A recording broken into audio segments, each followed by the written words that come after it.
eh, habían compañeros que me estaban comentando de que tenían muchos trabajos también, muchas, bueno, exámenes, trabajos finales, prácticas. Y no sé cómo estarán ustedes en ese sentido. Coméntenme un poquito, a ver.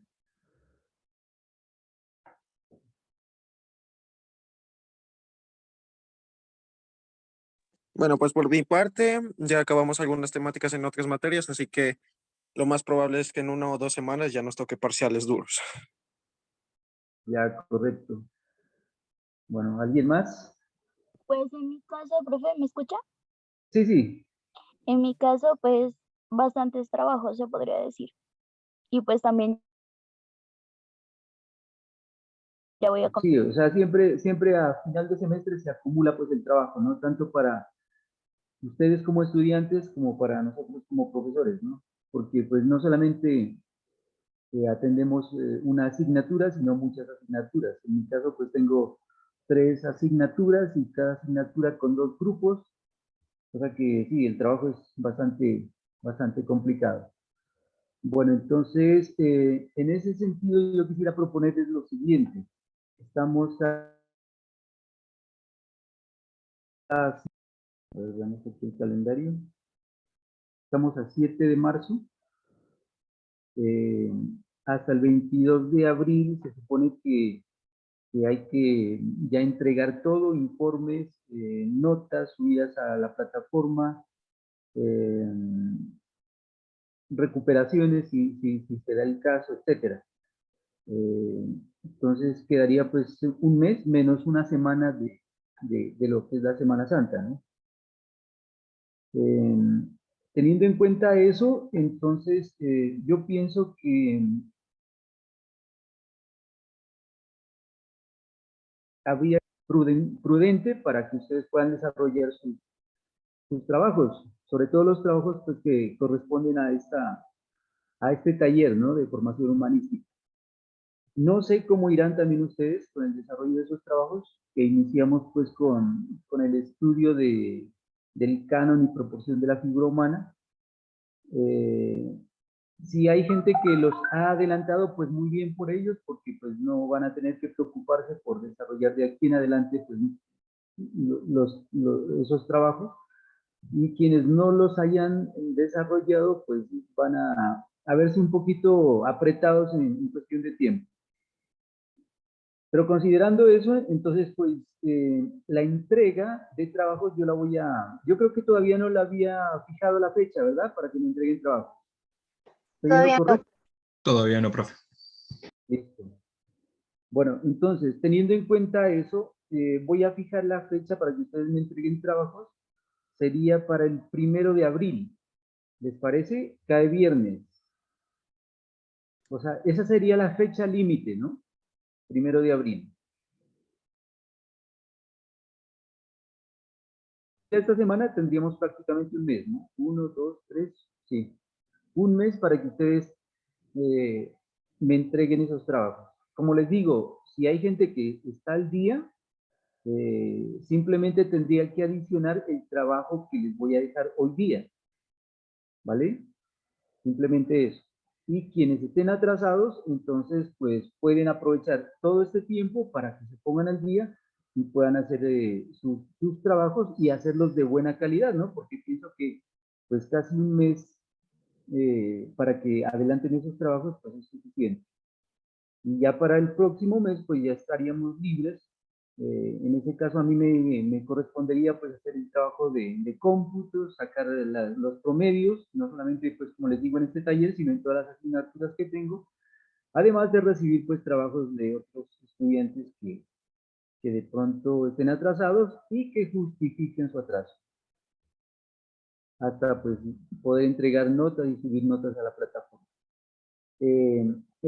Oportunamente en la segunda semana, perdón, en la semana del 4 al 8 de abril, yo les haré conocer las notas para que, dado el caso de que haya algún reclamo que tengan que hacer por parte de ustedes, pues lo podamos corregir a tiempo antes de subir las notas a la plataforma.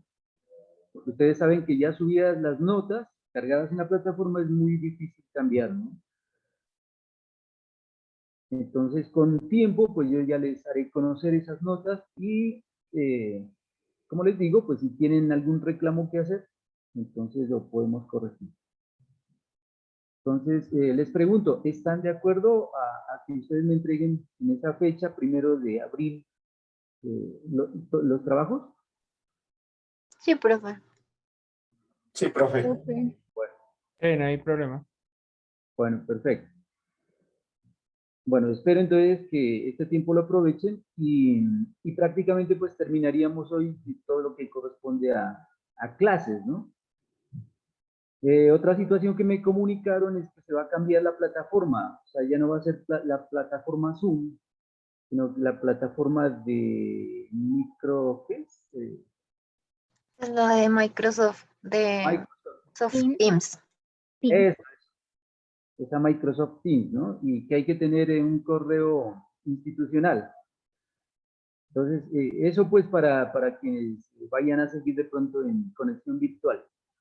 Nosotros como terminaríamos y ya el próximo semestre pues se supone que se va a iniciar de manera presencial, entonces creo que no nos corresponde, aunque dentro de las reformas que se hicieron a formación humanística, se supone que formación humanística va a seguir virtual, no sé si en todos los casos o en algunos casos, pero parece que se prioriza la virtualidad, ¿no? Por la cuestión de darle pues, participación a estudiantes de las sedes, ¿no? De IPIALES, de TUCARES, de TUMAC. En ese sentido, pues tendríamos que seguirnos comunicando a través de esta plataforma de Microsoft, ¿no? Microsoft Teams. Y hay que sacar pues el correo institucional, tanto estudiantes como profesores. Yo todavía no tengo mi correo institucional, entonces tengo que hacer ese trámite. Me dicen que es muy sencillo, a través de la plataforma también se puede, o de manera pues presencial allá en el bloque tecnológico. Entonces tocaría hacer esa diligencia. Bueno, eso es la introductoria que les hago. Y a continuación pues voy a hablarles. Esta vez no voy a hacer demostración, ¿no? Simplemente voy a hablarles un poquito acerca de lo que es la historia del cómic para que ustedes pues se ilustren, ¿no? Un poco de a qué corresponde esto, cómo nació esto, y qué importancia pues ha adquirido a través de todos los años en que el cómic se ha venido desarrollando. Profe, ahí en el chat, esa es la página, ahí hay una parte donde dice solicitud del correo y ahí ya lo pueden hacer. Se demora como 24 horas en que se los activen. Ah, perfecto. O sea, ese es el enlace para solicitar el correo, ¿verdad? Sí, ahí uno entra y dice, hay una cosa que dice como docentes y funcionarios y hay otro que dice estudiantes, sistema Ya. de solicitud del correo. Se demora como 24 horas más o menos en que le activen el correo. Ah, muy bien, muy bien. Muchas gracias por compartir esta información. Bueno, muchachos, entonces, vamos a hablar un poquito de la historia y voy a dejarles, a partir de esta charla que les haga, voy a dejarles, digamos que la tarea para que ustedes la puedan adelantar, la puedan aplicar eh, con respecto al diseño de una página de un cómic, ¿no? Eso es lo que vamos a hacer. Bueno, pues la historia de lo que es el arte, la época de las cavernas, ¿no? Ustedes saben que en la época de las cavernas, pues los hombres de aquella época sentían alguna necesidad por comunicarse. No existía pues un lenguaje, no existía un idioma, no existía nada de eso. Entonces, de alguna manera, esa necesidad de comunicación, de transmitir una idea a otra persona o a una comunidad, pues se hizo a través de las imágenes, ¿no? Es por eso que nosotros encontramos en las cuevas de Altamira, en las cuevas de Lascaux, en Francia, imágenes de animales, ¿no? De aquella época, animales prehistóricos, eh, y de escenas de caza, ¿no? Y eso pues nos da la idea de cómo era la vida en aquella época, de cuál era el entorno natural que rodeaba a estos seres humanos y cómo pues vivían sus vidas. En ese sentido, cuando nosotros observamos estas imágenes, nosotros pues podemos hacernos a una idea de una historia, ¿no? Podemos darle una pequeña lectura a esas imágenes, porque como ustedes saben, el arte es también un sistema de comunicación, solo que es un sistema de comunicación muy especial, ¿no? Porque no es un sistema que obedece a reglas lógicas o racionales, sino que es un sistema que obedece más bien como a la interpretación subjetiva. Por eso que cuando nosotros vemos una obra de arte, pues cada quien la interpreta a su manera, de acuerdo a su experiencia, de acuerdo a sus conocimientos, etc. En ese sentido, nosotros podríamos pensar que el cómic eh, pudo haber nacido ahí, ¿no? En esas imágenes que especialmente nos cuentan historias de caza, por ejemplo, ¿no? Cuando vemos pequeñas figuras humanas muy esquemáticas, muy esbozadas, persiguiendo con lanzas o con arcos, con flechas, a animales que pueden ser bisontes, que pueden ser ciervos, que pueden ser búfalos, etc. Y eso, la imagen por sí sola nos está contando una historia. Pero en realidad el cómic no nació ahí. Este simplemente es un referente, ¿no? Un referente histórico que nos puede dar la idea. Pero el cómic nació muchos años más adelante. Sin embargo, todas las culturas que nosotros conocemos, ¿no? Inclusive las culturas andinas, han utilizado la imagen y el texto como una forma de narrar, ¿no? Como una forma narrativa. Si nosotros nos vamos a las antiguas culturas como Sumeria, como Acadia, como Babilonia, vamos a encontrar en el arte que tienen estas culturas imágenes acompañadas de textos. Por ejemplo, tenemos en el antiguo arte sumerio, tenemos imágenes de los dioses, del panteón de dioses que adoraban en aquella cultura, imágenes de estos personajes, ¿no? Como Enki, como Anu, como Enlil, por ejemplo, que eran sus deidades, acompañadas de textos escritos, porque ya había un lenguaje escrito, ya se había inventado, ¿no? Ese lenguaje escrito, que entonces eso también nos puede dar la idea de que el cómic pudo haber nacido ahí, pero no es así como les digo. Más adelante les voy a contar cómo nace el cómic como lo conocemos hoy en día. Otras culturas antiguas como Egipto también nos dan la idea de una narrativa a través de imágenes y a través de textos, ¿no?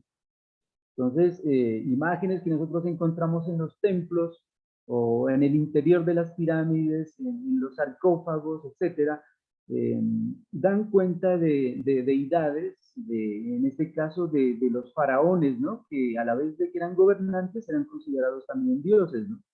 Es decir, el faraón como la conexión entre los hombres y los dioses. Y que también estaban acompañados de textos, esas imágenes. Esos textos eran totalmente diferentes a los cuneiformes de la antigua Sumeria, porque eran textos jeroglíficos, ¿vale? Pero sin embargo, pues era una narrativa que nos contaba ahí una historia. Bueno, y así podemos nosotros seguir explorando pues muchas otras culturas y vamos a encontrar estas similitudes de imagen acompañada de texto. En las antiguas culturas andinas y mesoamericanas, se dice que no hubo, o sea, no hubo registros escritos, ¿no? Aparte de los códices mayas, por ejemplo. Porque todo lo que nosotros en vestigios arqueológicos de las culturas andinas son imágenes icónicas, ¿no? Son digamos que de pronto ornamentos, y eso era lo que se consideraba, ¿no? Que esas figuras, sobre todo geométricas, eran ornamentos que se imprimían en las cerámicas, que se imprimían en las piedras, ¿no? En en los monjones que delimitaban un territorio con otro y que también nos encontramos en los textiles.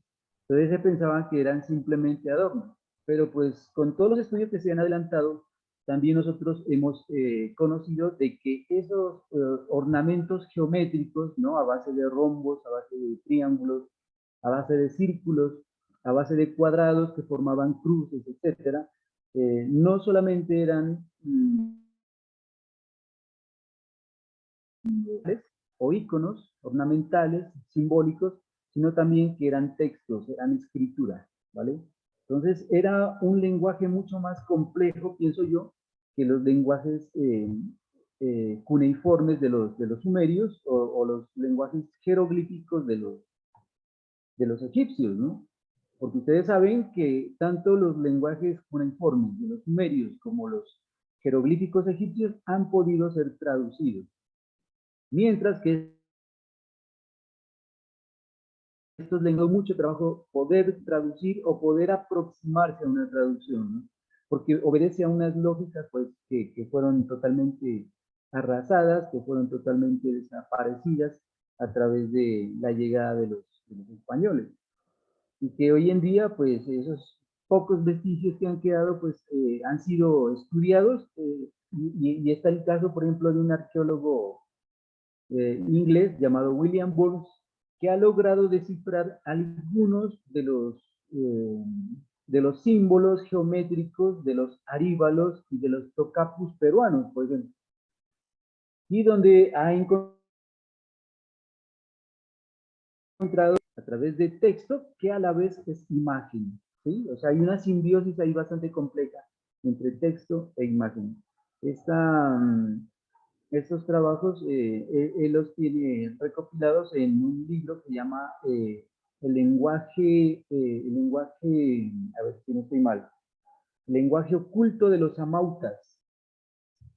Los amautas eran la casta sacerdotal de los incas, ¿sí? Entonces él ha logrado descifrar algunos de los relatos que a través de imágenes o de iconos se ha hecho pues de la historia o de la mitología que ellos querían tratar, ¿no? A través de estos adornos para nosotros, pero que en realidad son escrituras. A ver, ¿qué más les puedo comentar? Entonces, para resumir, pues las antiguas culturas, de pronto nosotros podemos decir que se valieron del cómic para poder relatar historias, ¿no? Es a finales del siglo XIX donde empieza a configurarse lo que nosotros ya podemos conocer como el cómic moderno, ¿sí? O sea que realmente la historia del cómic como tal es casi que reciente, es un poco más de 100 años, ¿no? Que, en la que se ha desarrollado el cómic moderno como nosotros lo conocemos. Este se desarrolló gracias a las guerras, ¿sí? Y especialmente las revoluciones, ¿no? La revolución industrial, la revolución francesa y la Primera Guerra Mundial. Las guerras, o sea, las personas afectadas que no tienen nada que ver con la guerra, pues siempre han buscado la manera de dispersarse a través de los territorios para poder pues guarecerse de estos conflictos, ¿no? Como lo estamos viendo pues hoy en día con el enfrentamiento que hay entre Rusia y Ucrania, ¿no? Donde ya hay miles de ucranianos refugiados en países vecinos. Esto sucedió especialmente en la Primera Guerra Mundial, cuando muchos europeos llegaron a Norteamérica. Y entre ellos llegó un personaje llamado Richard O'Cole. Richard O'Cole era un dibujante, era un artista, y él llegó a ganarse la vida a Nueva York en aquella época, les estoy hablando más o menos de 1890, ¿no? Como en esa década. Y entonces él logró conseguir empleo en el Journal de Nueva York. Para esa época, ustedes saben que la fotografía estaba en sus albores, ¿no? O sea, el descubrimiento de la cámara fotográfica estaba en sus albores del arte, de la pintura como tal, y también en la producción de imágenes, ¿no? A través de lo que es el arte. Entonces se buscaron nuevas formas de expresión artística, porque decían pues que ya no valía la pena pintar un paisaje, pintar un bodegón o pintar un retrato, porque para eso ya estaba la cámara fotográfica, que perfectamente lo podía hacer, y de una manera pues muy próxima a lo que es la realidad. Entonces es aquí como nace el arte moderno, por ejemplo, ¿no? Nacen todas las vanguardias artísticas, y en el dibujo, pues también, ¿no? Empiezan a buscarse otros caminos de expresión. Es aquí también donde empiezan a nacer los diseños, por ejemplo, lo que nosotros conocemos como diseño gráfico, como el diseño industrial, el diseño arquitectónico, el diseño de interiores, el diseño de modas, o sea, todos los diseños empiezan Y como hay una crisis económica, muchos de los diarios que se publicaban en Estados Unidos empiezan a sufrir por esas crisis económicas. Por eso que entonces recurren a los dibujantes para poder llamar la atención de los clientes, para que los periódicos se vendan, y estos dibujantes son empleados para la ilustración de las propagandas, ¿no? De los comerciales. Y aquí también nace un poquito la cuestión de la publicidad. Richard O'Connell entonces logra obtener un empleo en este diario y él empieza a publicar una serie ¿cómo podríamos decirle? Como de caricaturas, ¿no? Y crea un personaje que se llama, o él lo llama el Yellow Kid. Yo por aquí tengo un libro que se llama la historieta y su historia, que narra precisamente pues, esos acontecimientos. Y bueno, es un libro ya viejito. Y les voy a mostrar, aquí se me desprendió esta página. Claro, ¿cuál se inventa, no? El Yellow Kid, o el chico amarillo en español. ¿Sí? Y con este personaje empieza él a hacer ciertas críticas sociales, ¿no? Empieza a describir ciertos acontecimientos, tanto políticos como sociales, como culturales, que se empiezan a dar. Y es tanto el éxito que adquiere, que entonces empieza a diseñar una tira cómica. O sea, desde las primeras tiras cómicas que empiezan a publicarse en los diarios. Aquí tenemos la imagen de esa tira cómica.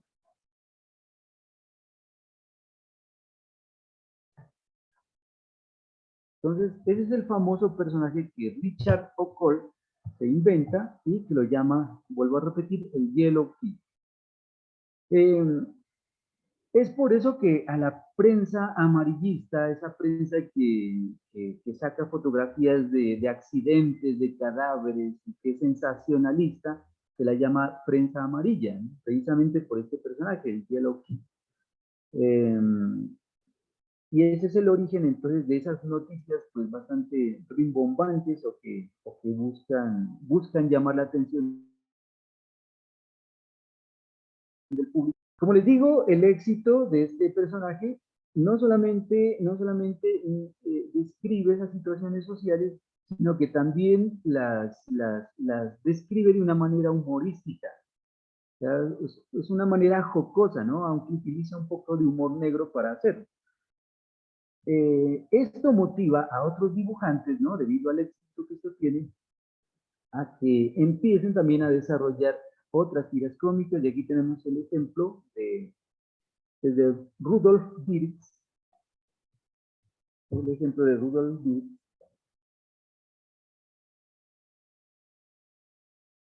Empieza a dibujar esa tira cómica que acá en Colombia llegó por allá en los años 70 y que se lo conoció como las aventuras de dos pilluelos, ¿sí?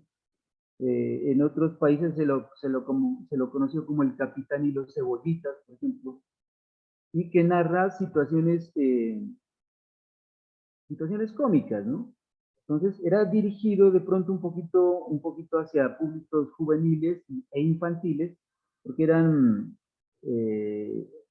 trataban temáticas humorísticas, no tanto como las que trataba Richard O'Cole, con ese humor negro, ¿no? Sarcástico, sino más bien con un humor mucho más blanco, mucho más suave, dirigido a los niños y a los jóvenes, y por eso al cómic se lo llama cómic, ¿no? Porque narraba esas historias cómicas. Bueno, y así yo podría mostrarles mucho a partir de la primera década del siglo XX. Entonces tenemos el Capitán Nemo, por ejemplo, tenemos a Benitín y Eneas, tenemos a Educando a Papá, a Lorenzo y Pepita, El Gato Fritz. Bueno, o sea, dentro de la historia del cómic pues hay un sinfín de personajes que empiezan a ser conocidos y que narran, como les digo, historias cómicas, ¿no? Es a finales de la primera década o a comienzos, digamos, de la segunda década del siglo XX, donde surge un dibujante, aquí tengo una imagen de lo que Harold Foster empieza a hacer, ¿sí? Con esta historieta, Harold Foster rompe la tradición de lo humorístico, ¿sí? Y se centra en la narrativa de aventuras, especialmente de las novelas de Edgar Rice Burroughs y su famosa novela de Tarzán. Para esa época, pues las novelas de Julio Verne, las novelas de Edgar Rice Burroughs, pues eran supremamente populares, ¿no? Porque narraban historias fantásticas y también historias de ciencia ficción. Y su personaje de Tarzán es a ser ilustrado, a ser interpretado por las manos de Harold Foster. Y también es un personaje que para aquella época, hasta un poco más allá de mediados del siglo XX, casi hasta 1970, eh, Tarzán se vuelve un personaje supremamente popular, ¿no? Eh, yo conocí, para esa época yo estaba en la escuela, me acuerdo, era muy niño, y las aventuras de Tarzán dibujadas por Harold Foster y por Russ Manning, que para mí es el mejor dibujante de Tarzán, eran supremamente fantásticas.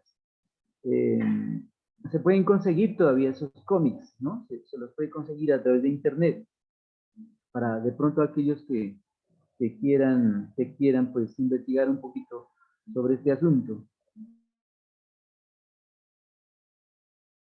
De lo cómico pasa al tema de aventuras, y el tema de aventuras con estos personajes pues también adquiere mucha importancia, ¿no? Mucho éxito.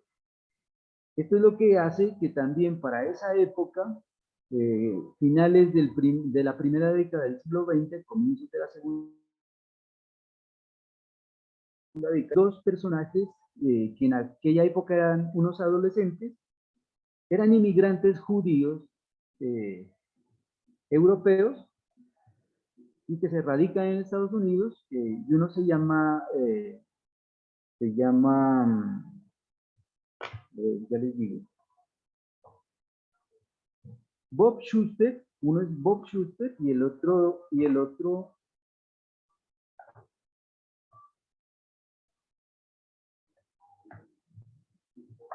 bueno,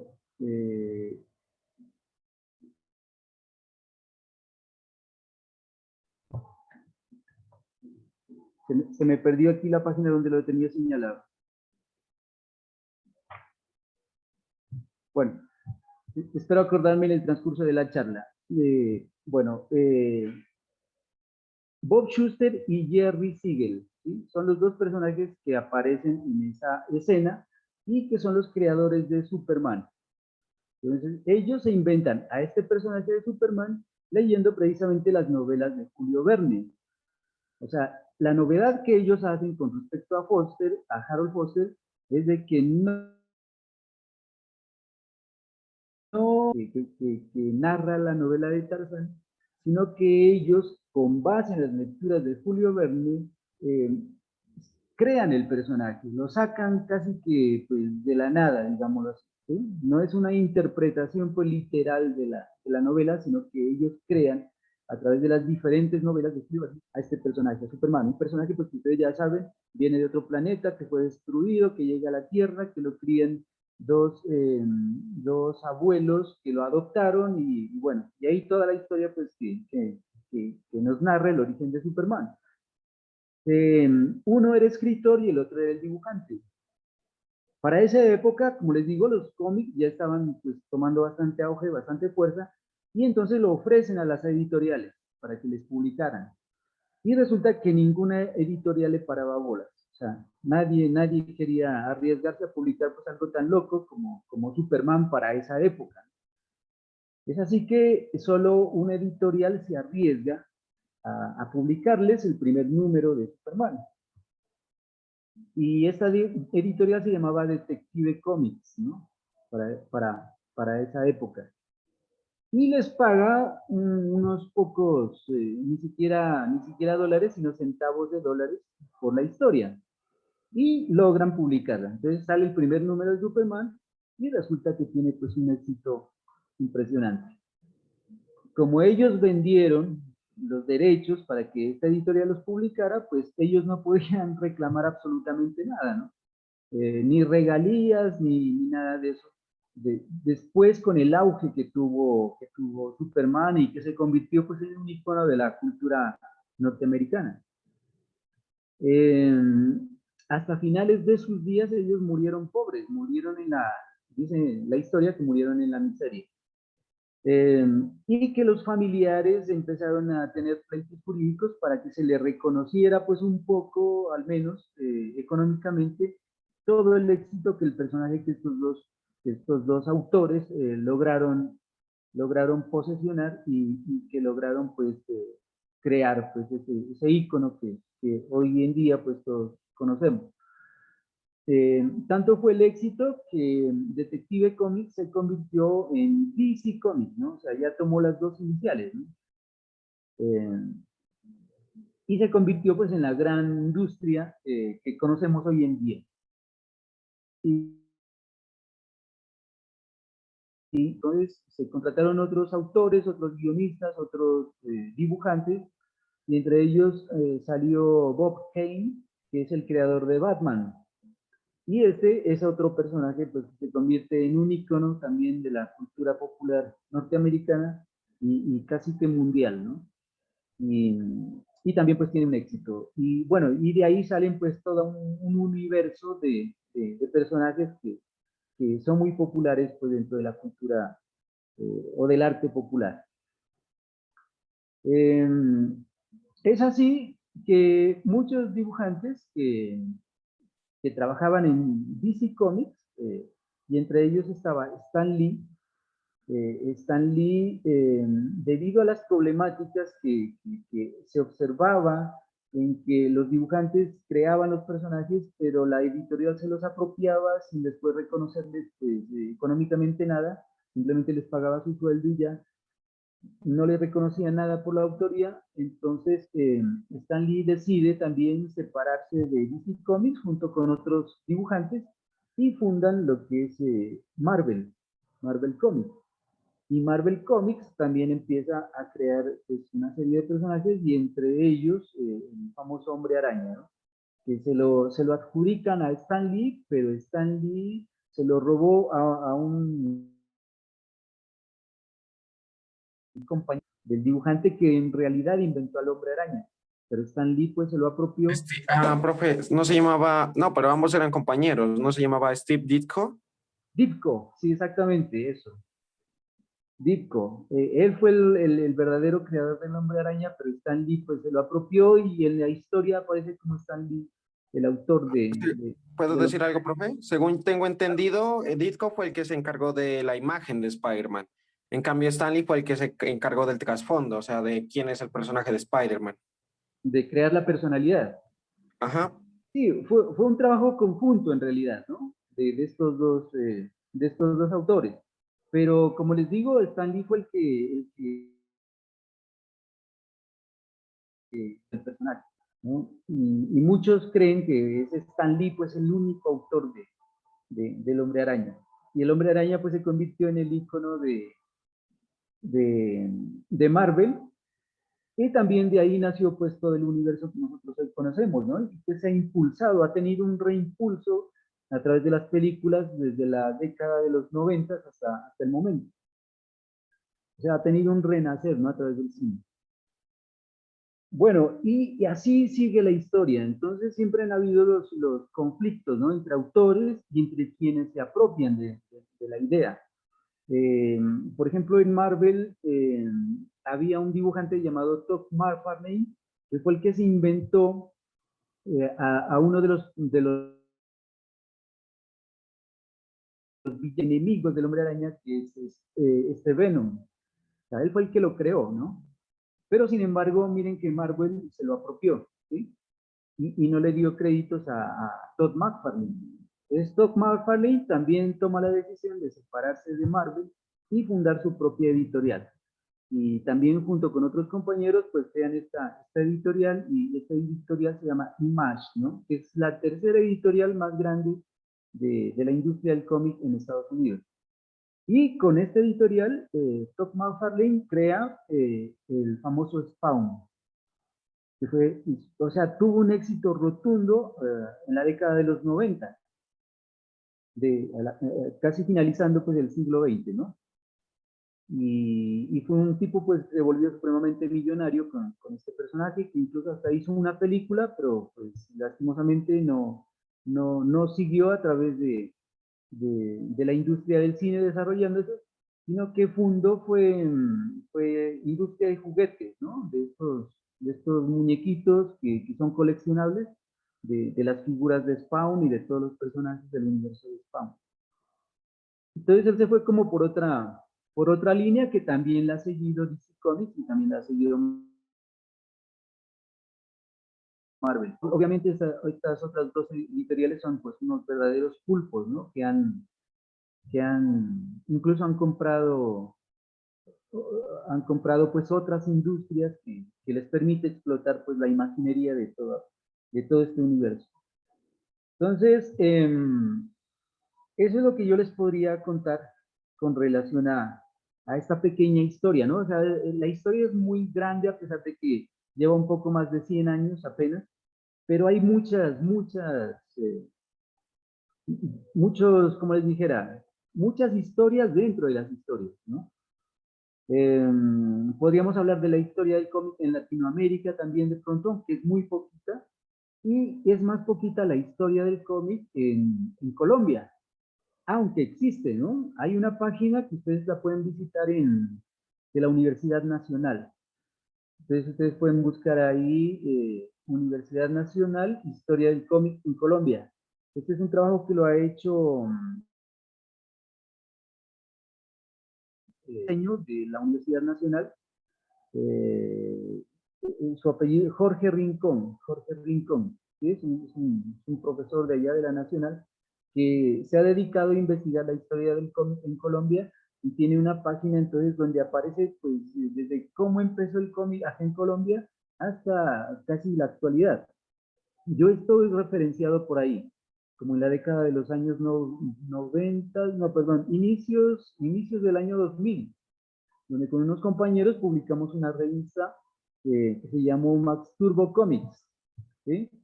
Entonces, esa revista está referenciada dentro de la historia del cómic en Colombia, para que ustedes de pronto la puedan buscar ahí. Bueno, y ese es un orgullo para mí, ¿no? Ser al menos un pedacito, un granito de arena dentro de lo que es la historia del cómic.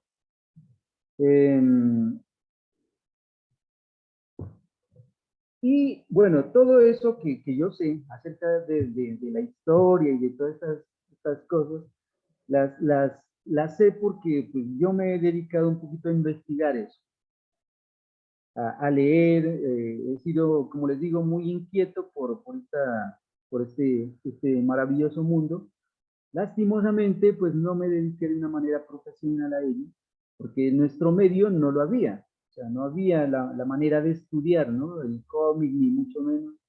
Para cuando yo salí del bachillerato, yo jamás pensaba estudiar artes, ¿no? O sea, yo siempre dibujé, siempre me gustó pintar y toda esta situación, pero yo jamás pensé dedicarme de manera profesional a las artes.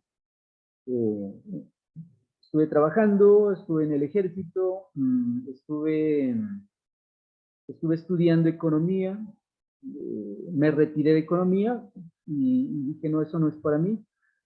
Y dije, lo mío es el arte, ¿sí? Entonces me dediqué a estudiar artes, ingresé a la universidad. Mi ilusión era estudiar diseño gráfico, pero diseño gráfico en esa época no había en Pasto. Eso tocaba salir a Cali, a Bogotá o a Medellín a estudiar diseño gráfico. No habían computadores, no había nada de eso, mucho menos internet. Estoy hablando por allá de la década de los 90. Entonces, era un poco complicado, ¿no? Entonces, la opción fue estudiar artes plásticas. Pero a través de las artes plásticas, pues eso me dio una visión bastante amplia de lo que es la estética y eso me motivó pues para seguir investigando y leyendo sobre el cómic de una manera autodidacta. Entonces, todo lo que yo sé y todo lo que he aprendido a través de esta formación autodidacta, digamos, ha sido de esa manera, ¿no? O sea, la inquietud por buscar, por investigar. Bueno, y eso es como yo sé, pues, algunas de las cosas que les he compartido a ustedes y ahora, pues, un poquito de lo que es la historia. ¿Qué les puedo decir? He participado en algunos concursos, por ejemplo, por allá en 1994, participé en un concurso internacional de caricatura y me gané una mención de honor. Eso era con relación a la celebración de los 500 años del descubrimiento de América. Entonces hice una caricatura que narraba cómo Colón llegó a descubrir, o cómo fue financiado, ¿no? Colón por la Reina Católica para venir a descubrir las Américas. Y hice una caricatura crítica y bueno, eso me valió pues una mención de honor en ese concurso internacional. También me gané un concurso en España, enviando también una narrativa gráfica, iba sin palabras, solo eran imágenes que narraban una historia ficticia o de ciencia ficción, y con eso pues me gané una mención de honor en la revista Milestone de España. Y bueno, y esos han sido pues como mis grandes logros, ¿no? Y la otra pues la publicación de una, de una novela gráfica que es esta, Aracnia. Esta la publiqué, esto fue en el año 2014. Esta fue publicada, pues, gracias a un programa de la alcaldía en ese momento. Eh, Obviamente en blanco y negro, porque pues, a color es supremamente costoso. Y logramos publicar este número. Tengo los 3 números sucesivos a esta novela gráfica, pero las cosas se han complicado por cuestiones de costos, ¿no? O sea, es supremamente costoso. Y hoy en día, pues con la escasez de materiales, con el alza de muchos artículos, entonces es casi que imposible en estos momentos pues, poder continuar con este proyecto. Sin embargo, yo sigo, ¿no? Sigo dibujando, sigo creando, sigo pues con esta pasión, digámoslo así, por este tipo de arte. Mi tesis de maestría también la hice con base en el cómic y describí pues describí la historia de lo que son los pastos, la historia del diseño de la cultura andina y la historia de un pueblito de por acá cerca de Ipiales, que se llama Aldana, y especialmente la historia de un resguardo indígena, ¿no? Del resguardo indígena de Pastar. Y todo eso, toda esa investigación yo la traduje a un cómic. Entonces, por eso siempre motivo a los estudiantes, pues, de que a través de este arte ustedes pueden hacer eso. No importa la carrera de filosofía, lo que sea, se puede abordar a través del cómic y se pueden presentar, como les digo siempre, trabajos novedosos, trabajos que de verdad le lleguen a la gente y que no se queden pues en un anaquel, ¿no? De la biblioteca empolvándose y apolillándose y que la gente ni siquiera los conozca. Entonces, eso es lo importante de todo esto.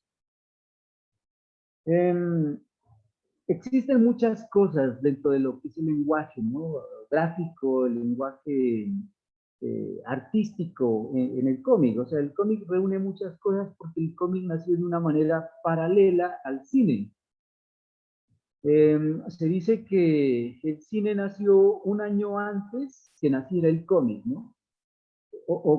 Creo que es lo contrario. El cómic nació un año antes de lo que naciera el cine, porque el cine se nutre también del cómic, ¿no? Y el cómic se nutre a la vez, empezó a gestarse, empezó a crearse, se filmaba, por ejemplo, con una única cámara, ¿sí? O sea, las escenas, se ponía la cámara enfrente y las escenas sucedían pues, frente a la cámara. Y esto hacía que las películas fueran un poco monótonas, es como si se fuera al teatro y uno pues sentado desde su silla solo observa un ángulo de las escenas, ¿verdad? Pero llegó un personaje, un director de cine de esa época, de finales del siglo XIX, llamado David Griffin, y David Griffin se le ocurrió utilizar más de una cámara. Y fuera de la cámara frontal, él puso cámaras en diferentes ángulos de la escenografía.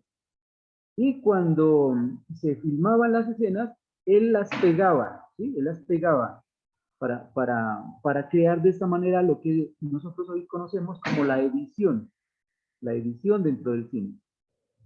Entonces, eso provocaba que se formaran diferentes planos, ¿no? De una sola escena. Y precisamente Griffin se inventó los planos cinematográficos, o los planos fotográficos. Entonces, yo aquí les voy a mostrar, a ver, cuáles son esos planos, ¿no? Que David Griffin se inventó. Entonces, aquí yo tengo esta ilustración que hice, esta les voy a compartir a través del grupo de WhatsApp para identificar esos planos fotográficos. Dentro de los muchos planos fotográficos que existen en las escenas de una película, o en las escenas de un cómic, tenemos estos. Son 5 básicamente, ¿no? Esta es la panorámica. La panorámica. En la panorámica es importantísimo, es decir, el lugar donde los acontecimientos van a suceder. Entonces, a eso le llama panorámica y dentro de la escritura de un guión siempre se lo identifica con la letra P. Después de la panorámica sigue el plano general.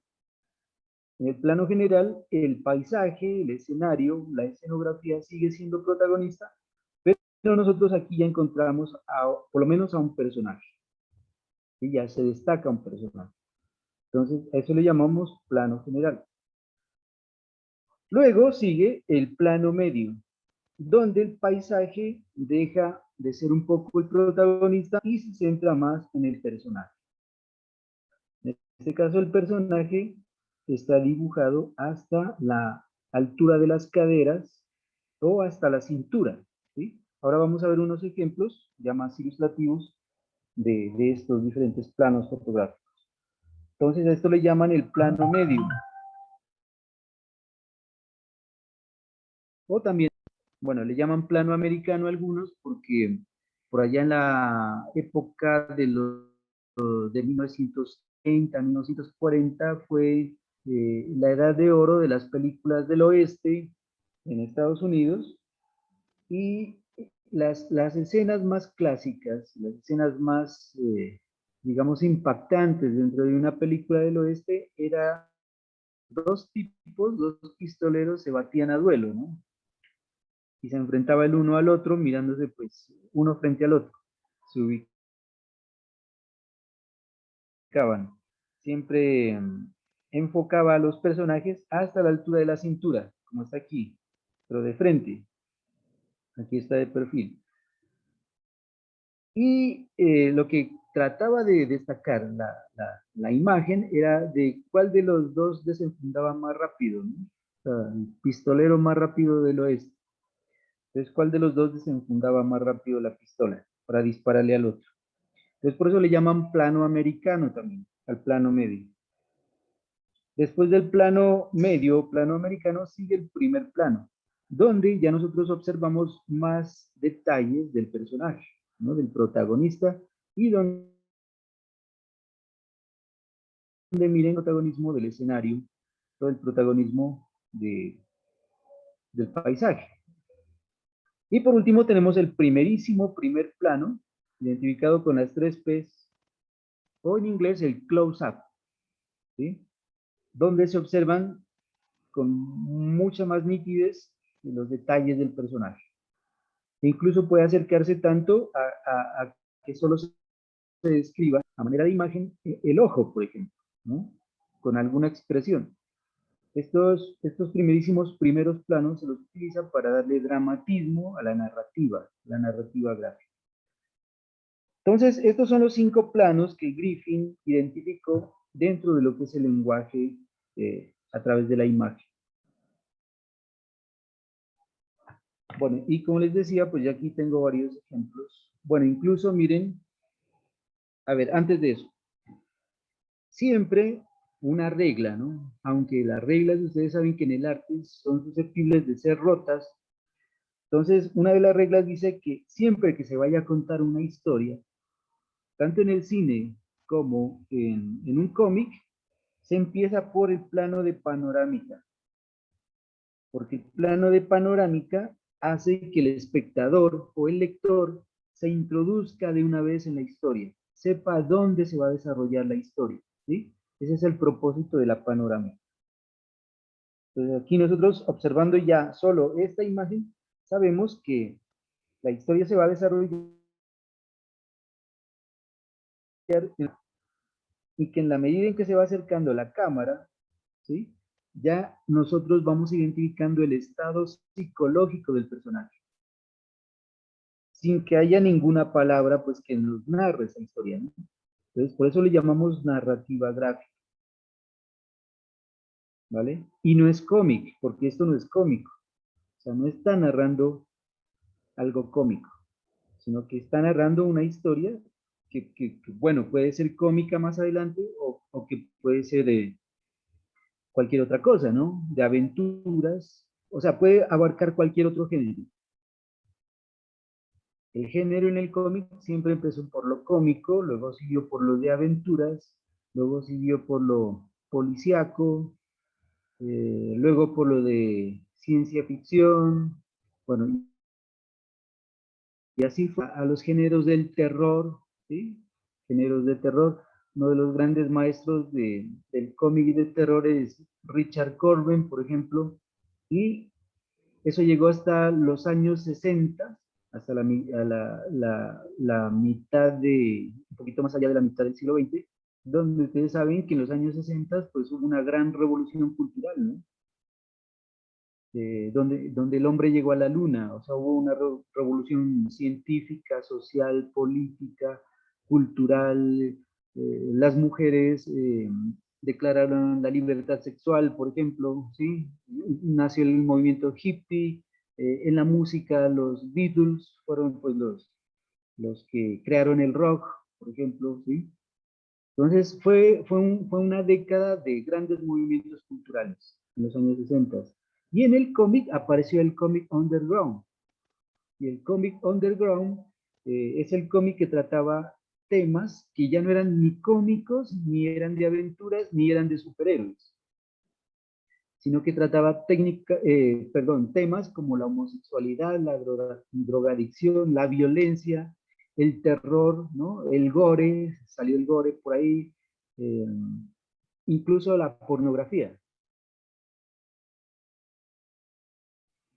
¿sí?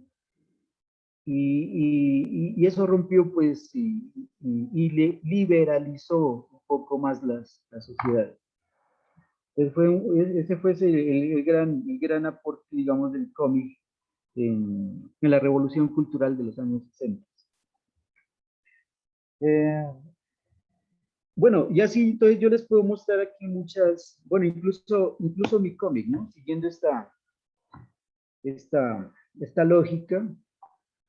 Miren, empieza aquí con una escena de plano general,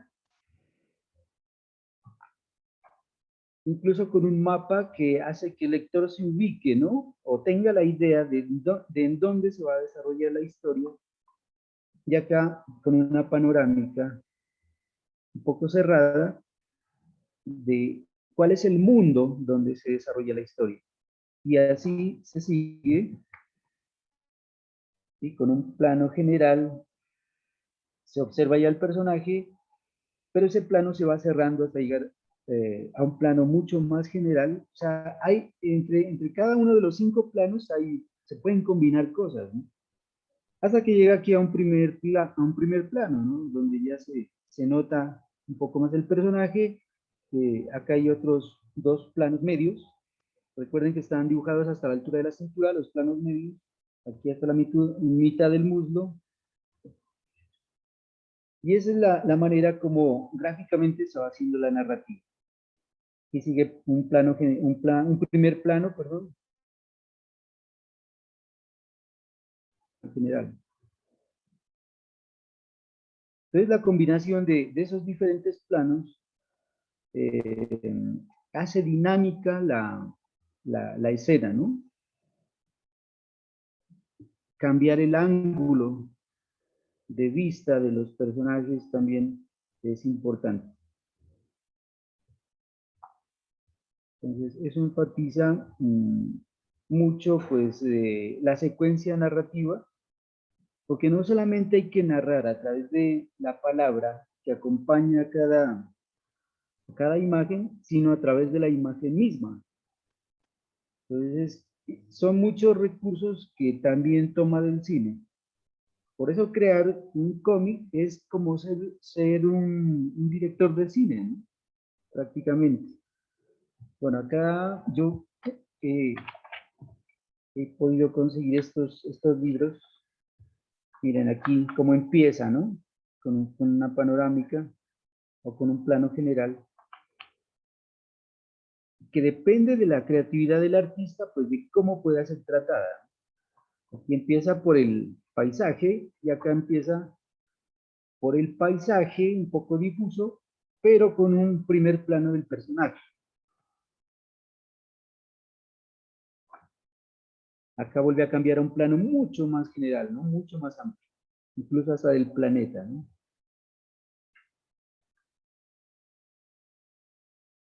Entonces, ¿cómo solo mirando las imágenes nos vamos involucrando en el escenario donde se va a desarrollar la historia?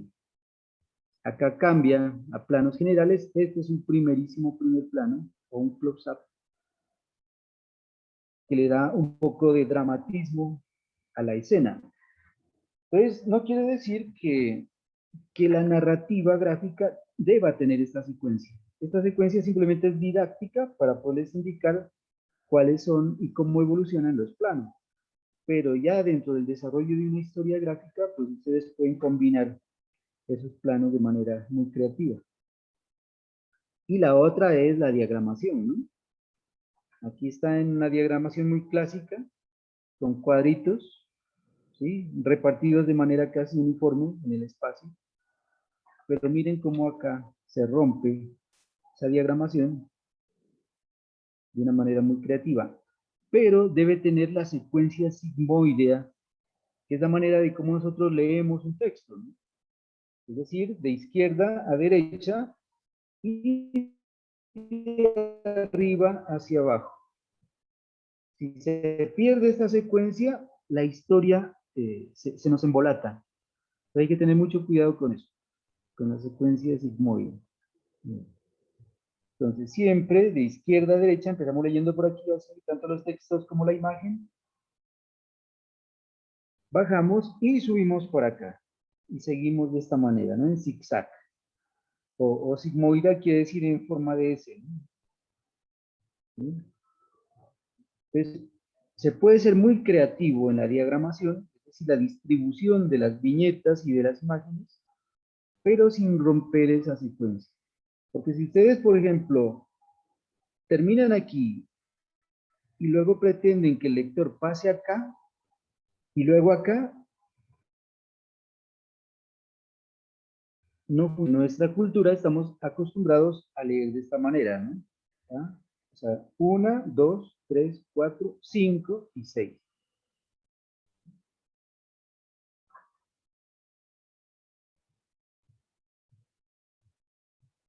Entonces, hay un sinfín de elementos gráficos que nosotros podemos identificar dentro de este diseño, por ejemplo. Entonces, los planos fotográficos, miren cómo figuras se salen de la viñeta, o sea, no solamente a través de los cuadros deben marcarse las escenas, sino que se pueden marcar de diferentes maneras.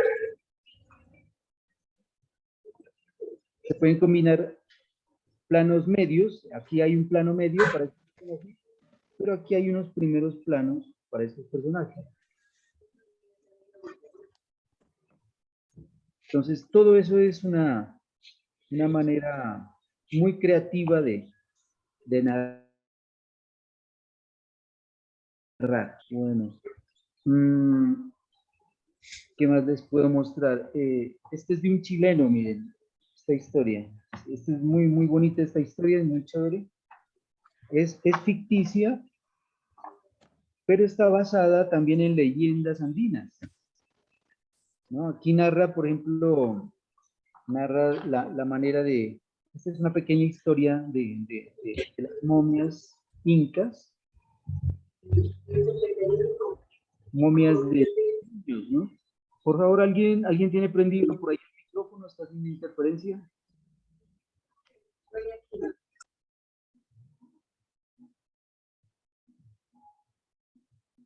Entonces, miren aquí cómo aplica la norma, ¿no? De empezar por la panorámica.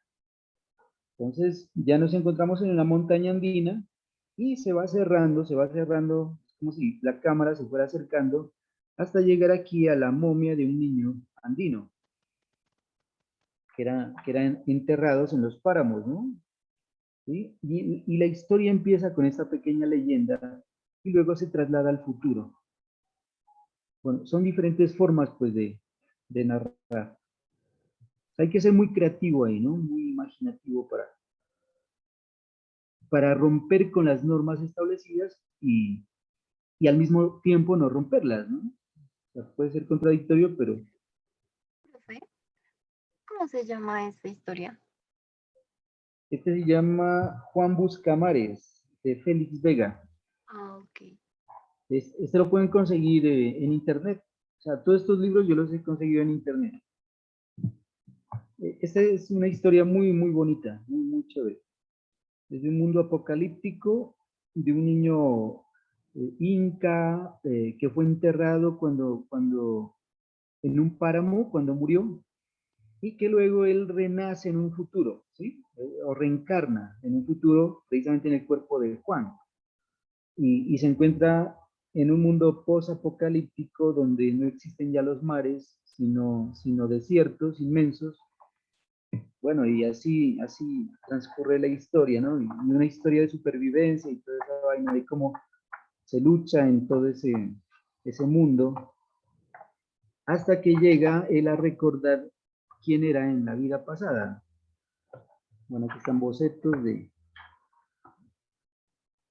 y descubre pues incluso encuentra su alma gemela, ¿no? Es como una historia de amor también ahí, o sea, hay una mezcla de muchas cosas. Entonces es supremamente fantástica esta historia.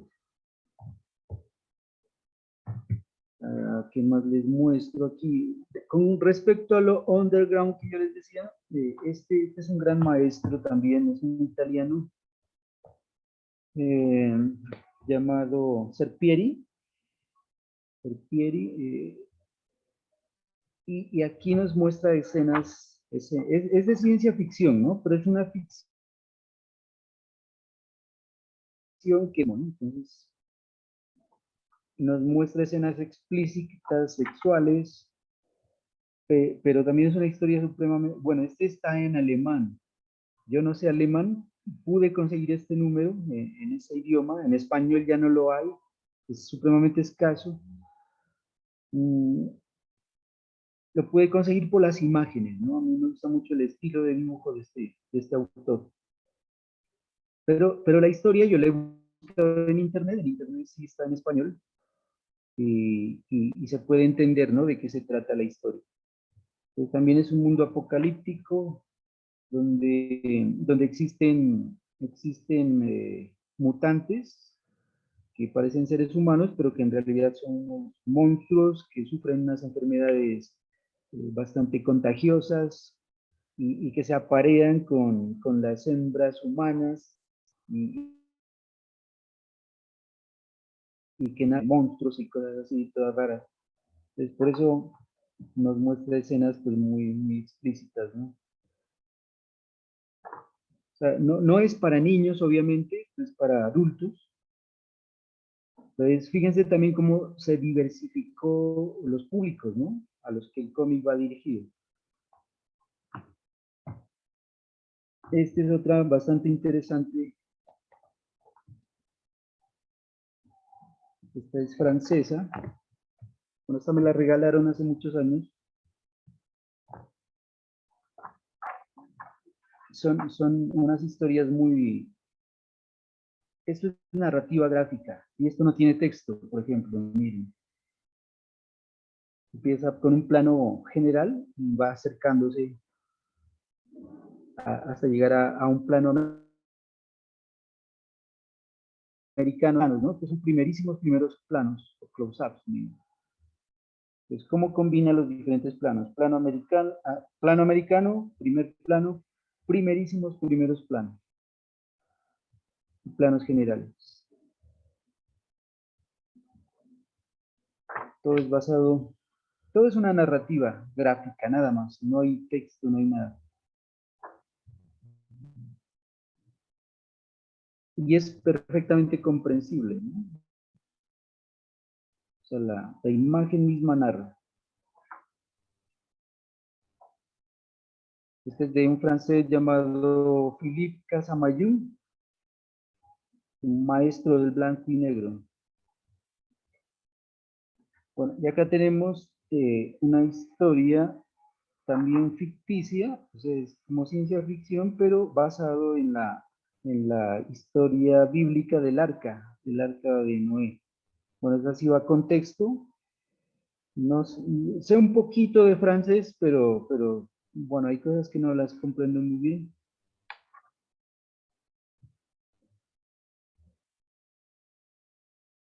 Es todo a color. Son historias cortas, ¿no? Compiladas en este tomo.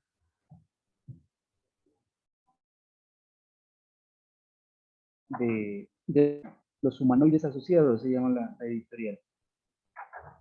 Que también la fundó, fue un equipo de dibujantes que la fundó especialmente en cabeza de Jean-Giraud Moebius, uno de los más grandes dibujantes historietistas franceses, ¿no? Europeos. Bueno, y miren acá, este es un proyecto de investigación también que se hizo sobre todas las culturas andinas. Se trata sobre la civilización inca. Esto lo editó la editorial Planeta.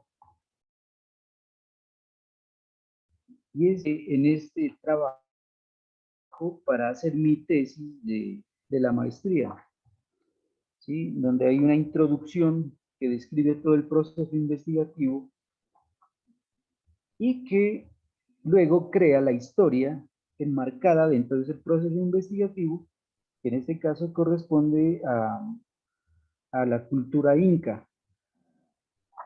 Acá miren la regla nuevamente de la panorámica y poco a poco se va cerrando la cámara para introducirnos en la historia.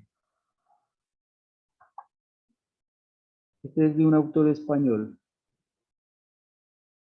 Y el manejo de los diferentes planos, ¿no? O sea, basado en los 5 planos que yo les acabo de describir, pero que se combinan pues unos con otros. La narrativa en este caso sí es clásica, ¿no? A través de los cuadritos.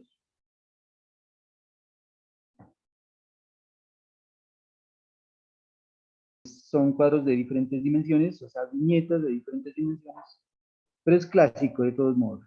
A diferencia de los otros que acabamos de ver, que son un poquito más creativos, ¿no? Pero sin embargo, miren que esto no le quita un valor artístico pues a la narrativa. Bueno, aquí nos enseña pues todo lo que la cultura de los incas tenía, ¿no? Las creencias, los mitos, eh, la cultura misma de la vida diaria, etcétera. Hasta el final que es cuando toda esa armonía, a pesar de que había conflictos entre ellos, sin embargo toda esa armonía social se rompe cuando los incas divisan los barcos españoles que llegan a la costa. Y acá ya tenemos muchos de los procesos investigativos de esta obra. Aquí encontramos la metodología que se empleó, bueno, las conclusiones, además de pues todo lo que se encontró a lo largo de la historia de los incas. Este librito lo conseguí por 5.000 pesos en una feria de libro en Bogotá. Cuando ustedes tengan la oportunidad de ir a la feria del libro a Bogotá, se consiguen verdaderas joyas a precios pero súper económicos. Lo que toque decir con plática porque uno se vuelve loco allá buscando y encontrando maravillas, ¿no? Eso sí es lo chévere que hay en Bogotá de la feria del libro. Si haya preguntas o inquietudes con respecto a eso.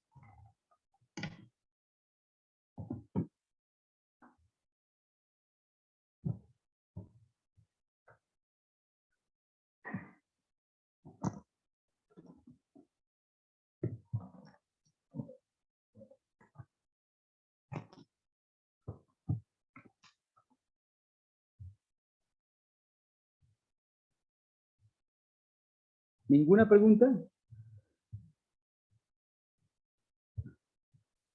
Yo sí tengo una, profe, pero no sé si viene muy al caso.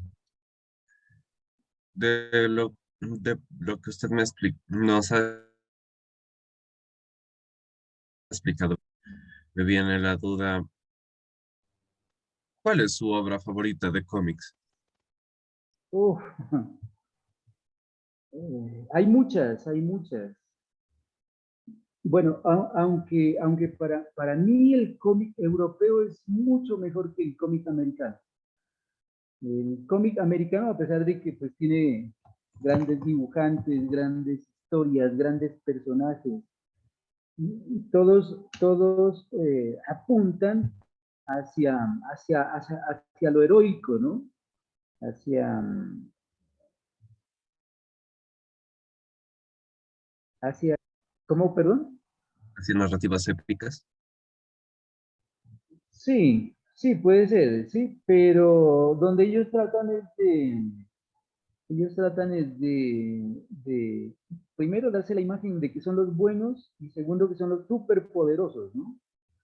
Sí, esa es como la filosofía general, pues, de todo lo que los americanos sacan, ¿no? Hasta en las películas.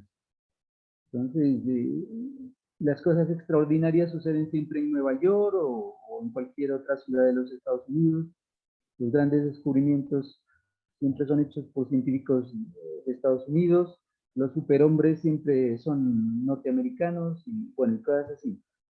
Y el estilo de dibujo, pues, es supremamente exagerado y espectacular. Mientras que en el cómic europeo no. El cómic europeo es como más, como le dijera, un poquito más democrático, ¿no? A ellos no les interesa, pues, destacarse como lo máximo, como las superpotencias, ni nada de eso, sino que ellos narran las historias de una manera más realista, digámoslo entre comillas, sin tratar sí, sin tratar de ser tan, ¿cómo les digo? Como tan chicaneros, ¿sí? Por decirlo de una manera coloquial. O sea, no son tan chicaneros, ¿no? Sin embargo, hacen cosas supremamente maravillosas como las que les acabo de, de mostrar. Es así que pues tengo más libritos de cómic europeo que de cómic norteamericano. Aunque en el cómic norteamericano pues admiro mucho a dibujantes como que trabaja para DC Comics por su trabajo con la acuarela. ¿Sí? Y son trabajos análogos, ¿no? Que él hace a pesar de, pues, del auge del computador hoy en día. Pero a mí me fascina mucho el trabajo a mano. Entonces, pues enumerar un solo sería el que más me gusta, por el estilo de dibujo.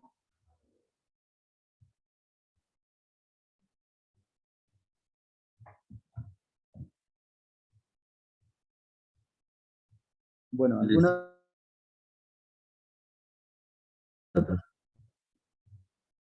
Profe, una pregunta. ¿Usted qué opina de que varios cómics últimamente se han llegado a transformar en formato a series live action?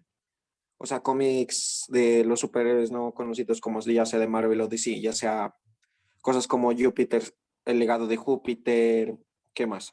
Invencible, The Boys. ¿Ha escuchado hablar de ellos? Bueno, el legado de Júpiter sí, y lo de Inmortales también, pues ahorita está bastante en auge. Pues, lo que pasa es que dentro de, tanto de las películas como dentro de los cómics,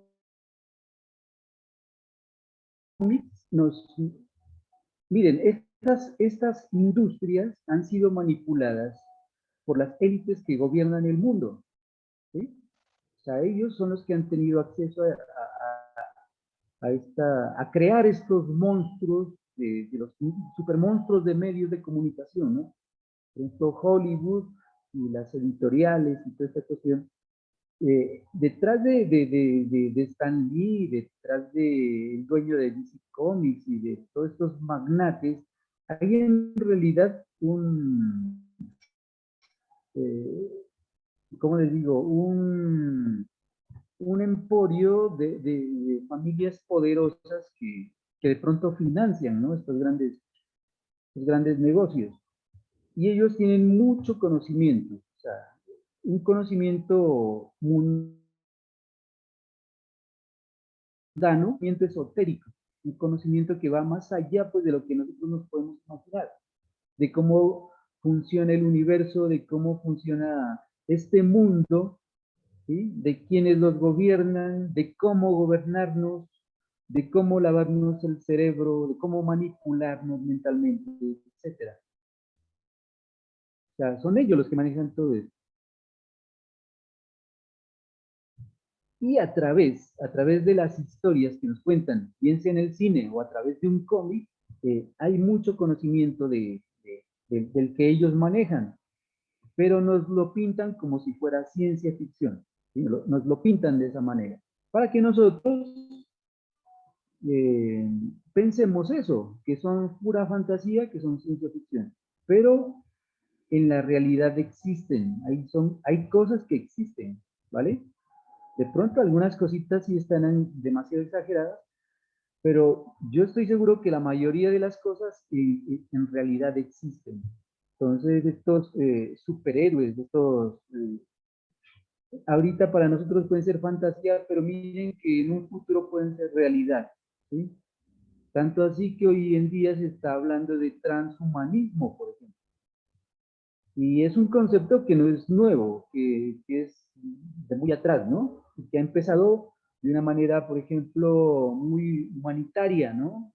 Por ejemplo, ponerle una mano mecánica a alguien que perdió un brazo, o ponerle un marcapasos a alguien que el corazón ya no le funciona, entonces le ponen un marcapasos y sigue con su vida normal. o de los trasplantes, ¿no? O del cultivo de tejidos humanos en cajas Petri, por ejemplo, ¿no? Para cultivar células madre, bueno, y toda esta cuestión que en un principio se lo ve como pues un avance para la ayuda de la humanidad, pero que en realidad está orientado a la creación de robots biológicos, ¿no? Y eso es lo que hace que de pronto en un futuro ya nosotros estemos combinados con máquinas, ¿no?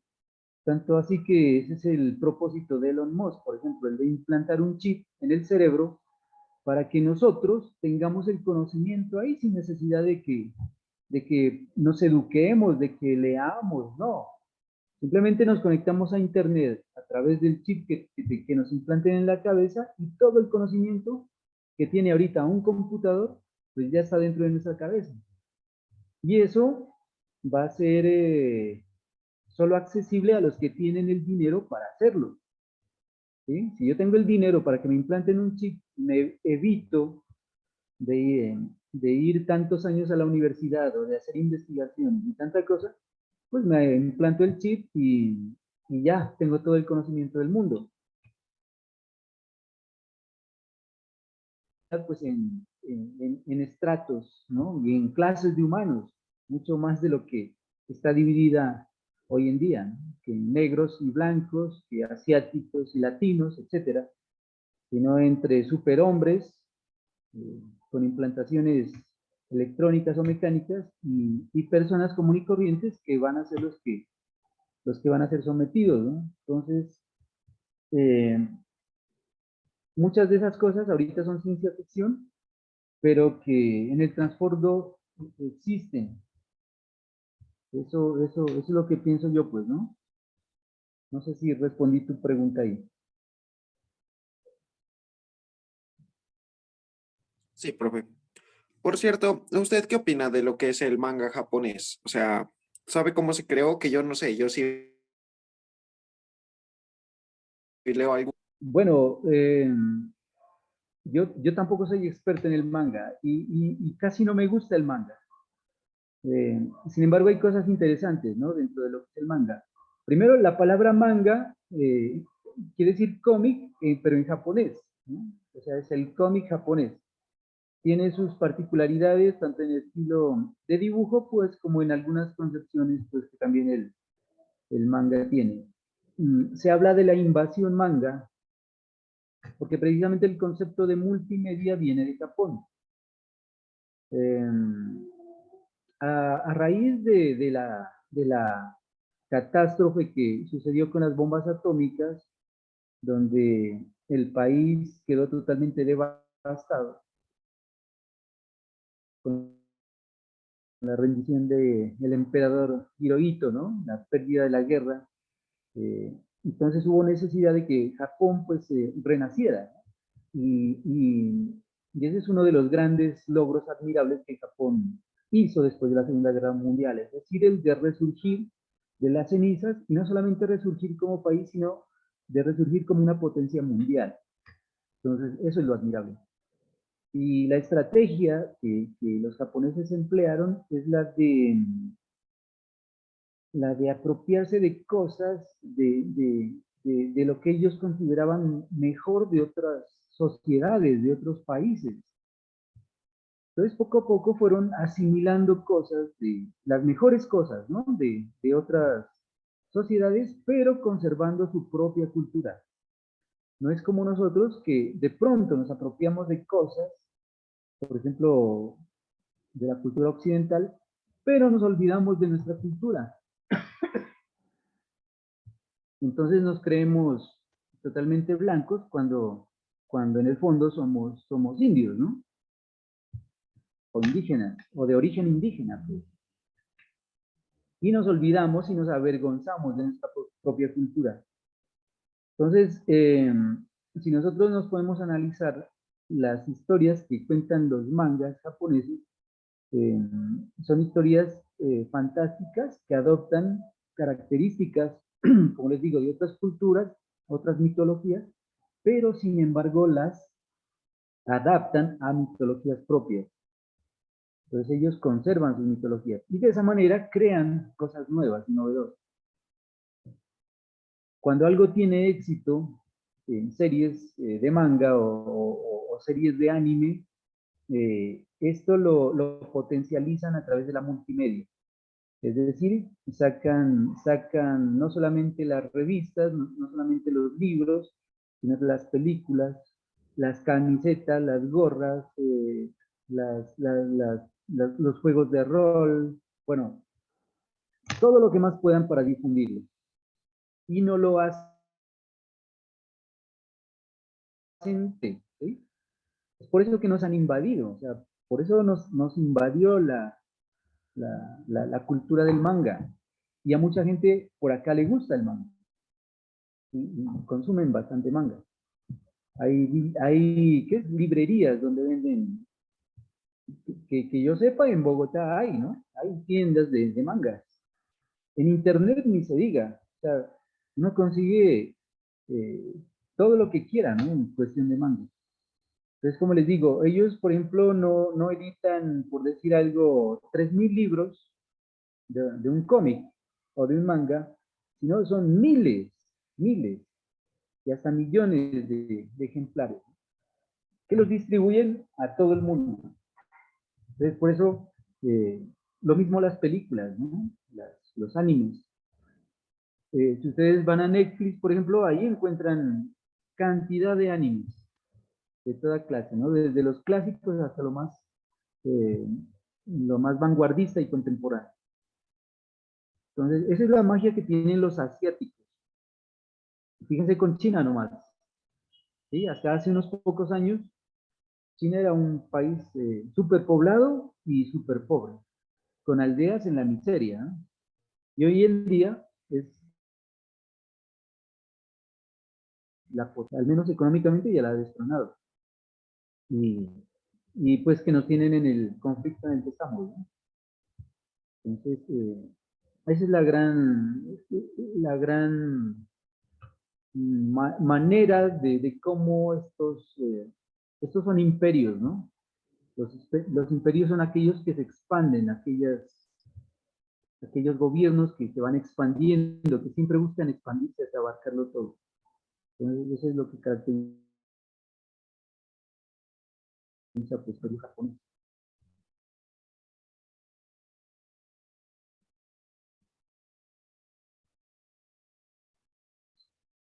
Bueno, ¿alguna otra inquietud?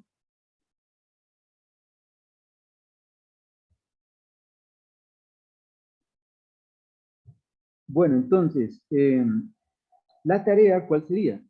Bueno, espero pues que esta charla no haya sido cansona y hayan por lo menos aprendido un poquito de algo. Entonces la tarea sería la de diseñar una página donde ustedes cuenten a través de imágenes o hagan una narrativa a través de imágenes una pequeña historia, ¿sí? Como la que yo tengo aquí. Aquí ustedes pueden identificar una pequeña historia. Los planos fotográficos, es decir, panorámica, plano general,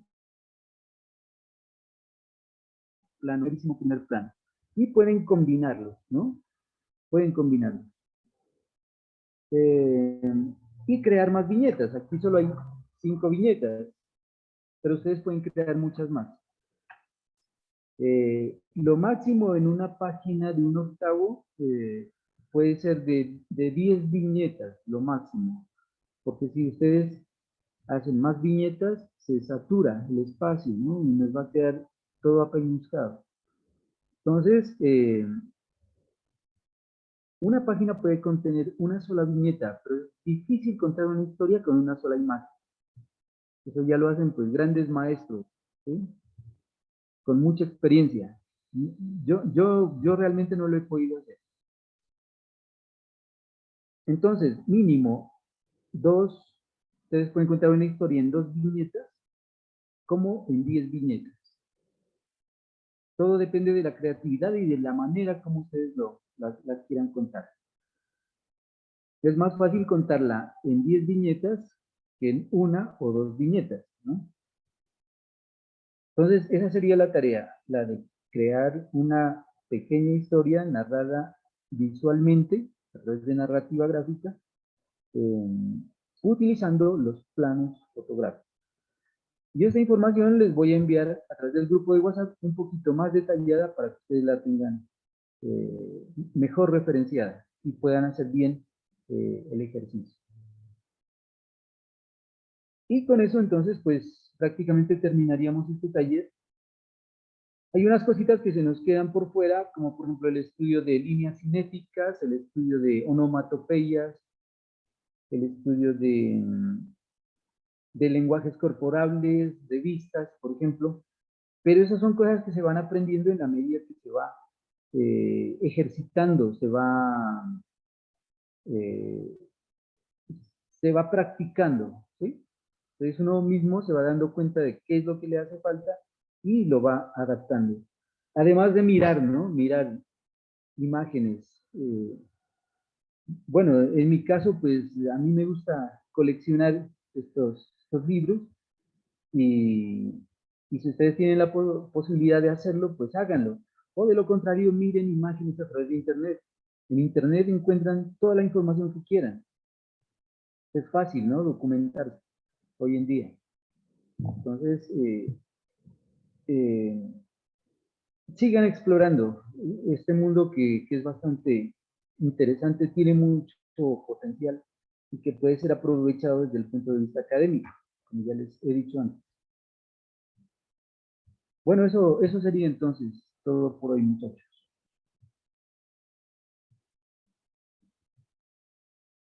Profe, disculpe, ¿y las fechas de las entregas ya las dio de pronto o las da después en el grupo? Qué pena. Ya, Natalia, ya la di la fecha. Todos los trabajos me los van a enviar al correo, como habíamos quedado en formato PDF y todas las indicaciones que yo les había dado hasta el 1 de abril. Esa es la fecha límite, ¿no? 1 de abril. O Ah, sea, listo, profe. hay tiempo suficiente para que puedan hacer buenos trabajos, todo a color. No quiero a lápiz nada, ¿no? Porque si lo hacen a lápiz, pues son bocetos, son apuntes terminados. Entonces, trabajos entintados, trabajos a color, lo mejor. Profe, disculpe, Sí, a ver, dime. ¿será que hay posibilidad de que la entrega sea presencial, como para que podamos ver los trabajos en conjunto y no sé, pues, a mí me parecería chévere. Verás, lo que pasa es que para esa fecha, o sea, para el 1 de abril, primero que todo, pues yo tengo clases también, virtuales, ¿no? Tengo clases de lenguaje visual hasta esa fecha. Y la otra es que no todos van a entregar esa fecha. O sea, todos, quienes ya lo tienen listo el trabajo, pues me lo entregarán pasado mañana o qué sé yo, o dentro de una semana. Y quienes sí estén atrasados, sí me los van a entregar hasta ese día. Entonces no va a haber, pues, eh, una fecha en la que todos me entreguen, ¿sí? Al mismo tiempo. Entonces, en ese sentido va a ser complicado. Claro, sería lo ideal, ¿no? Sería lo ideal mirar. Por esas razones no es posible. Ese es el asunto. Bueno, profe.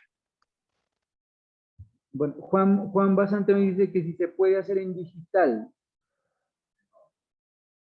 Bueno, yo sé que algunos manejan lo digital aquí y que pueden ser trabajos originales, trabajos hechos con honestidad, pero en realidad lo digital a mí me deja dudas personalmente, ¿no?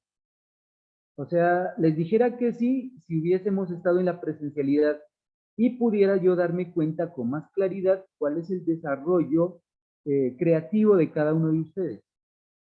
Pero de esta manera es prácticamente imposible hacer ese seguimiento creativo. Entonces, no sé si alguien lo puede mandar a hacer de manera digital o lo puede copiar y modificar un poco. Bueno, o sea, hay muchas trampas que se pueden hacer a través de lo digital. Por esa razón, yo prefiero que el trabajo sea análogo, que sea hecho a mano. Profe, pero ahí Por esa pues razón. sería algo Entonces, contraproducente porque eso me permite... también lo que es manual también se puede mandar a hacer y pues uno dice no es mío. No, sí, sí, también se puede, también se puede. Pero para mí es más fácil como diferentes. Tengo las carpetas de los primeros trabajos que ustedes me enviaron. Entonces yo comparo los trabajos que me envían recientemente con los que ya me han enviado. ¿Sí? Bueno, y la otra es que ustedes me pueden engañar, listo. Sí, y yo les puedo poner un 5. Así no lo hayan hecho ustedes y eso estaría bien. Pero los que no se pueden engañar son ustedes. O sea, ya es el problema para ustedes, ¿no? No tanto para mí, porque pues yo ya sé lo que sé, hago lo que hago, me gano lo que me gano, y pues a mí no me cambia en nada eso. Pero pues hay que ser honestos, hay que ser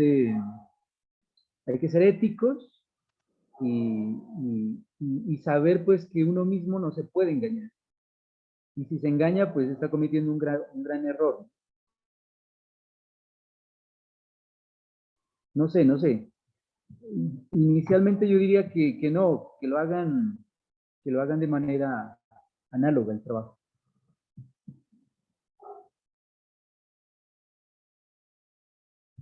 Sobre todo para que ustedes mismos se pongan retos, ¿no? O sea, salir un poquito como de la zona de confort y ponerse un reto uno mismo.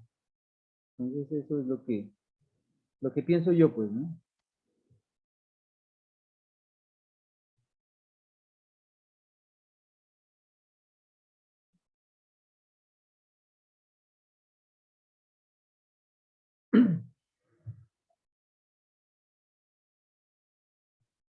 Bueno, si no hay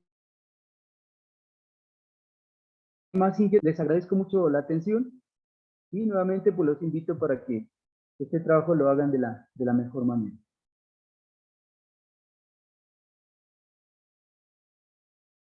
Vale, profe, muchas gracias.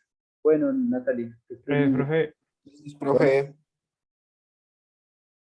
Con mucho gusto, que estén muy bien. Gracias, hasta luego. Bueno, hasta luego. Hasta luego, profe. Hasta luego, que estén bien. Hasta luego, profe. Bueno, Diana, que estés bien. Gracias, profe. Hasta luego. Bueno, con